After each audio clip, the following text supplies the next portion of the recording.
Hi everyone, my name is Emily and I'm the Young Adult Librarian at the Rock Island Public Library, and this month's Manga Monday title is Shuna's Journey.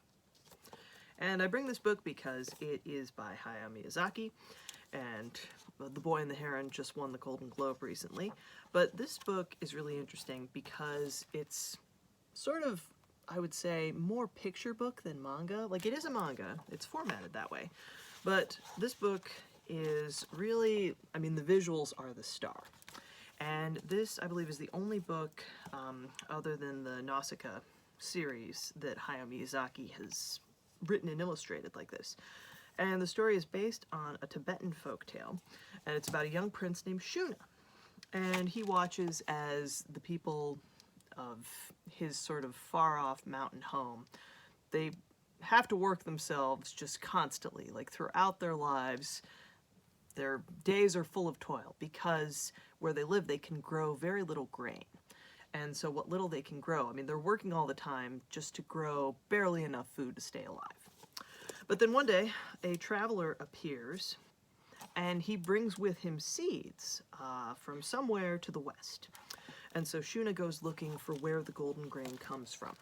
And along the way he has to face many dangers. And at one point he meets a girl named Thea, who has been taken captive in this huge city.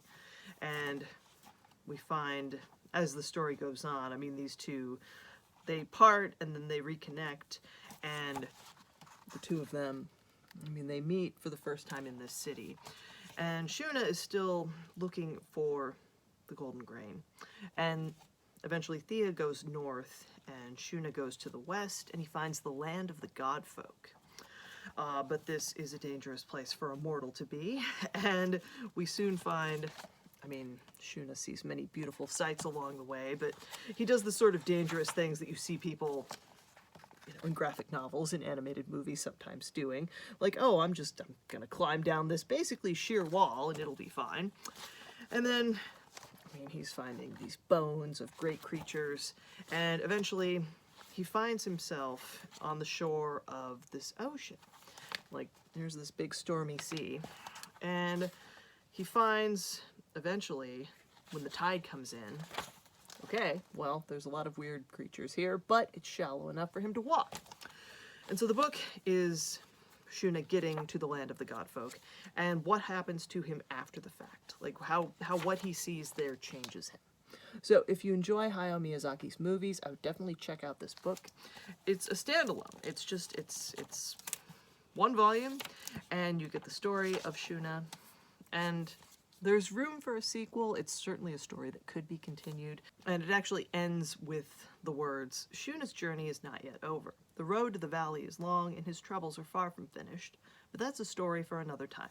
So, if you enjoyed The Boy and the Heron, check it out. You will get like a lot of the same sort of beautiful, unique, and also unsettling and otherworldly images that Miyazaki is famous for, but you'll also get, you can kind of see, if you're familiar with his films, like this is Yakul. Yakul, we later meet again in Princess Mononoke. This book he wrote before all that, published in Japan in 1983. So this was actually before the launch of Studio Ghibli, and it's a really beautiful, fascinating book. So check it out. And thank you for watching. I will see you again soon.